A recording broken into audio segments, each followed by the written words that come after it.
I moved to my dad's when I was 10 and I didn't know anyone in the area except for the family my dad was friends with, a single mom with 3 kids. Luckily there was a girl a couple of years older than me. She was 12 at the time I met her, and we got to know each other a little over a couple of years. We weren't close, but we ended up having the same friends. One night my friend Rob was hanging out with her and her younger brother. They happened to be in the house alone because my friend's mom was at work. Her mother has been helping this one lady through her work and got to know her fairly well. She found out her sister was in a mental institution and was let out recently. The night Rob is hanging out with my friend, they get a knock on the door. My friend thought it was just their mom, since she knocks a certain way when coming in, and he answered it without thinking. Rob wasn't supposed to be there and he took off through the window to his house down the road. He never thought twice about it. It wasn't her mom. It was the sister of the lady her mom was helping, and she figured out through talking to her sister where her family lived and her mom's working schedule. She came in. This is where I don't know the details, and I'm glad I don't. My friend's younger brother got away to the neighbor's house to call the police. The lady brutally murdered my friend a week from Christmas, decapitated her, and left her body naked in a bathtub. She even hid her head. They had to look through the presents, and I don't know where they found it, but they did. I wasn't allowed to go to her funeral. It happened to my wife's grandmother about 15 years ago while we were still dating. Her husband had just passed away about a year previously, but she'd been going down to the library and volunteering.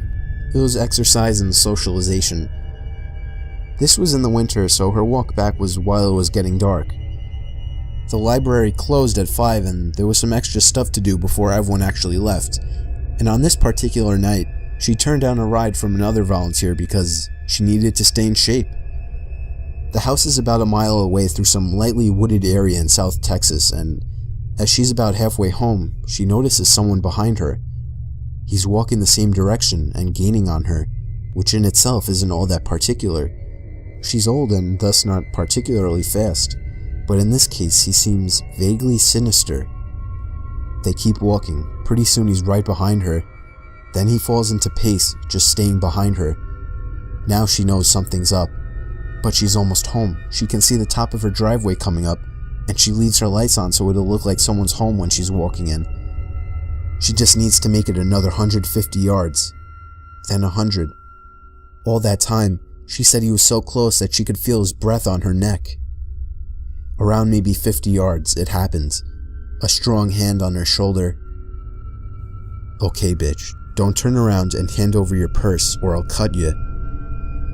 She stops for a second, then takes one big step forward, turns, and shoots the guy in the neck with the .38 she keeps in her purse. The guy spent the next 5 years in a prison hospital before he died of complications. My wife's grandmother passed last year, but up to the end, she lamented that she pulled the trigger too soon. When I was young, I'd say 8 to 11-ish, my sister, whom is 7 years older, would babysit when my parents were out. At the time, she smoked a lot, and my parents made her smoke outside, of course. So I'd follow her outside, play around, annoy her and such. One day, my sister notices a car at the end of the driveway, just sitting in the road. It's a white SUV with a bike rack on top. It has the most tinted windows I've ever seen. You could not see inside from the side. It sat there until she went inside, then would drive to the end of the road and sit at the church parking lot and wait. Wait until she'd come out again for another smoke. And it would repeat this. Odd, but my sister is a brave lady and just kind of ignored it. That is, until the next day while my parents were out again and it showed up again. It would sit at the end of the driveway and just watch. I don't know what the driver was doing, but he was watching my sister. I know, because if I didn't go out, I'd watch from the front window and it would just sit there and watch my sister. She told my father, who was a sheriff deputy at the time, and he called the cops and made a complaint. They showed up, looked around, but the SUV was nowhere to be seen. Months went by and nothing.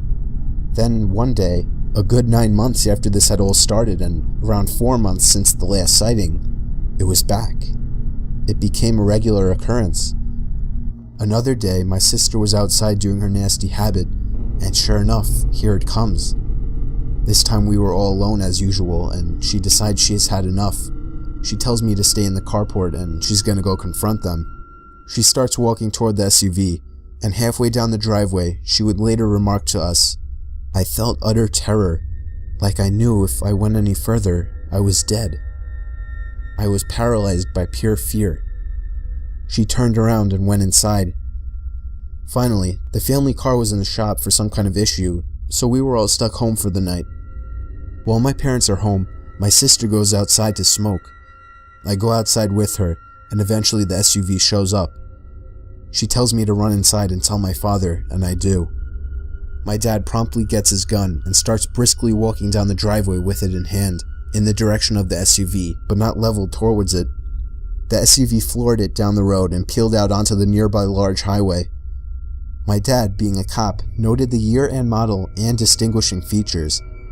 The scariest thing, the license plate had been covered in duct tape. We never saw it again. I was just 4 or 5 years old and my parents had just separated. My mom was living in a 2-bedroom apartment. I had my own room, but I preferred to sleep in her bed whenever I was staying with her. Our 2 bedrooms were at the end of the hallway, directly across from each other. Our apartment was on the 1st floor, and I remember that it was in the middle of the summer, and my mom had a window open in her room, which was directly behind the bed above the headboard. Anyways, I woke up in the middle of the night and remember sitting up and seeing that our cat was sitting in the doorframe of my mom's room. I should note her door was open and you could partially see into my bedroom. This was strange because our cat was typically always in bed with us. As I was watching him, he walked into my bedroom and meowed. I turned to face my mom and woke her up. In the 3 or 4 seconds it took me to wake her up and ask me what was wrong, we both looked back up at the doorframe, and there was a man standing by my open door, making his way out of the bedroom. I still don't know how she managed to do it so quickly, but my mother proceeded to pick me up and literally throw me out of the screen window. She quickly followed and we were able to start screaming for help and someone called 911. The police came but didn't see any signs of forced entry, only that our front door was unlocked, which led them to believe that the man must have exited that way. The strange thing was that my mom swore up and down that she had locked the door that night with the deadbolt and chain lock. About a week later, she was cleaning the kitchen and opened up our water heater closet and found a notebook with names and drawings, as well as a pair of gloves and some gum wrappers. The police were called again, but all they could do was speculate that the man had been in our house and hid until we were asleep. One day while doing my laundry, one of the lights blew out in my basement. My basement is set up so that the laundry room is split up from the other side of the basement with a wall and a door. In order to get upstairs, you have to exit the laundry room and go through the other part of the basement. So the light blew in the other part, not the laundry room. As it was the only light on that side, it was pretty dark. I finished the laundry I had to do while dreading the walk through the dark basement. I exit the laundry room, get halfway through the basement, and I hear a loud cackle. Imagine a sound people make when they imitate a witch. Take that and imagine the witch had been smoking for 50 years, making her voice deeper and hoarser. That's what I heard, clear as day, right behind me. I didn't hesitate to bolt for the stairs. I waited until my father got home and then changed the bulb. I have yet to hear that cackle since, and I have not told a single person in the house about it. This happened to a friend of mine. She told me about it about a year or so ago. We'll call her Minji. Minji is in her late 20s and works as an English tutor in South Korea. One evening, a few years ago, she was tutoring a high school boy. They were up studying pretty late and the buses stopped running. Being a long way from his house, the boy asked if he could crash on her floor overnight and get the first bus in the morning. Minji was very reluctant because inviting a teenage male student to stay the night didn't sound like a great idea, but he was begging her and eventually she relented. They went back into her one-room apartment and she got into the bed while he laid a blanket out on the floor and they both fell asleep. A few hours later, at maybe 2 a.m., the boy wakes Minji up. "I'm really hungry," he says. "Let's go get some food." Minji opens her eyes and looks up at him in disbelief. "Food? Now? It's 2 a.m. Go back to bed." But the student insists. "No, I'm so hungry. Let's eat something now." She tells him that there's some ramen in the kitchen and he could fix himself some. This doesn't satisfy him. He doesn't want ramen. "There's a 24-hour place just down the road. Let's go there." Eventually, after several minutes of persuasion, the boy gets Minji to come with him to the restaurant. They leave the apartment and head out. As soon as they're on the street, the boy turns to Minji and says, "I'm not hungry. I woke up in the middle of the night and looked under your bed. There's a man sleeping there." They call the police and discover that a homeless man had been living in Minji's apartment, sleeping under the bed for 2 months. The boy only saw him because he was lying on the floor, so he had a clear view under the bed. I was driving a shortcut from 29 Palms, California to Albuquerque, New Mexico. 29 Palms is located in the desolate high desert east of LA. The shortcut was all 2-lane road through total nothingness, except for a passing through Amboy. Amboy is a nearly abandoned town nearly as far below sea level as Death Valley. So I was driving by myself in the afternoon and proceeded to drive up into the mountain range between Amboy and I-40. Once I reached the top, I'm driving north through a canyon with high grass on both sides of the road. Up ahead I see some stuff in the middle of the road. As I approach, I slow down to see a red Pontiac Fiero stopped sideways across both lanes. A suitcase open with clothes scattered everywhere and 2 bodies laying face down in the road, a man and a woman. I stop 100 feet or so away, and the hair on the back of my neck is standing up. Being a Marine, I reach under the seat and pull out a 9mm pistol and chamber a round. Something seemed very wrong. It looked too perfect, as if it were staged. An ambush? Something was just wrong. As I scanned the road, I saw a line I could drive.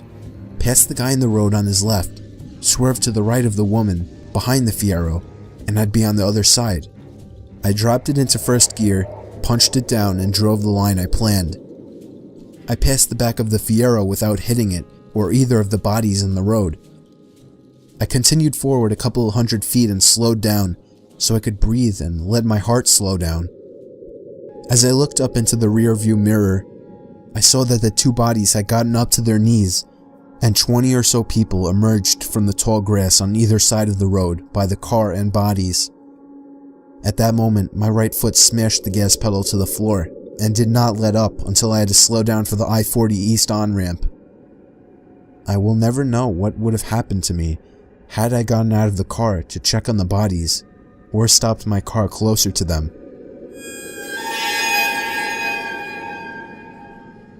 Some friends and I were doing some night fishing on the James River.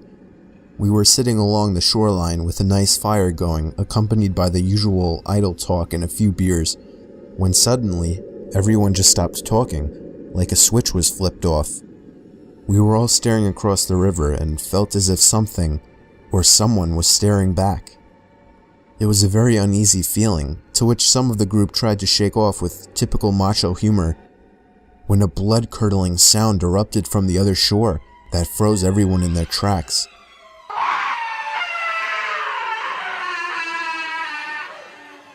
The sound was unlike any other that I had ever heard, and it made every hair on my body vibrate and tingle.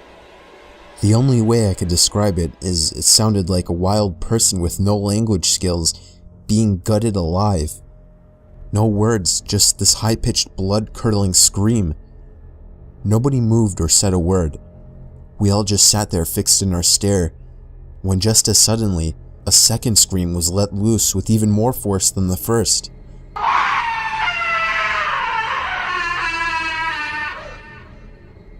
By this time, several of us were sprinting to our trucks that were parked a few yards away, retrieving various firearms. When we got back, we all sat there quietly, with our eyes fixed, staring toward the opposite shore, watching the light from our fire reflecting off the rocks. We sat there waiting for another scream, or something to move on the other side of the river. Finally, a third scream came just as suddenly, but this time, it was on our side of the river, coming from the bushes about a yard away.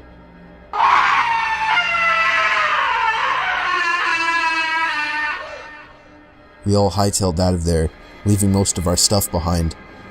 When we got to our trucks, we heard the scream one more time, just beyond the tree line.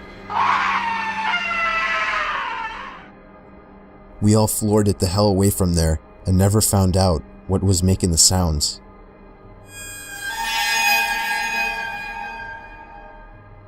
It was a Friday night, and my friend was picking me up in his car from my house. I was in a hurry since we were running late for the hockey game in the city. The whole car ride there, we were having such a good time that I hadn't even noticed that I didn't have my phone. I searched the car seat, the floor, but it wasn't in the car. I was sure that I had just forgotten it. During the hockey game, I couldn't stop worrying that maybe I had dropped my phone somewhere, so I borrowed my friend's phone and ran to the bathroom. I dialed my number and hoped someone at my house would pick up. It took 3 rings before somebody picked up, but they remained silent on the other end. I yelled into the phone that I was just checking if I had left my phone at home. They didn't answer. I assumed it was my little brother just messing with me, so I hung up. I got home late that night to see that my parents weren't home. I got inside my house and called them to see where they were. They told me that they had gone out to eat and see a concert at the park with my little brother. They said they left soon after I had for the game, and they should be home in around half an hour. So I hung up and proceeded to look for my cell phone. But then I realized, how could somebody in my family have picked up my phone if they hadn't been home? I felt a pain in my stomach as fear swept over. It was at that moment that I heard the back door to my house open and close. I immediately jolted out the front door to the neighbors and called the police. Apparently, the back door was left open and somebody had simply walked into our house. Nothing was stolen, but the scariest thing is the thought that we could have fallen asleep with a stranger in the house. A while back, there was a family that moved in next door to my family. They had a son who was just twisted.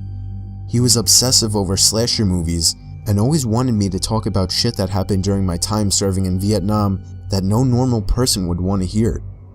He also loved tormenting stray animals. This guy was a whack job. He was 19 at the time and my daughter was 7, but he always wanted to talk to her. He'd strike up conversation with her when she walked home from school. He would talk over the fence at her when she was playing in the back. But what really set me off was when he called our house looking to speak to her. That was it.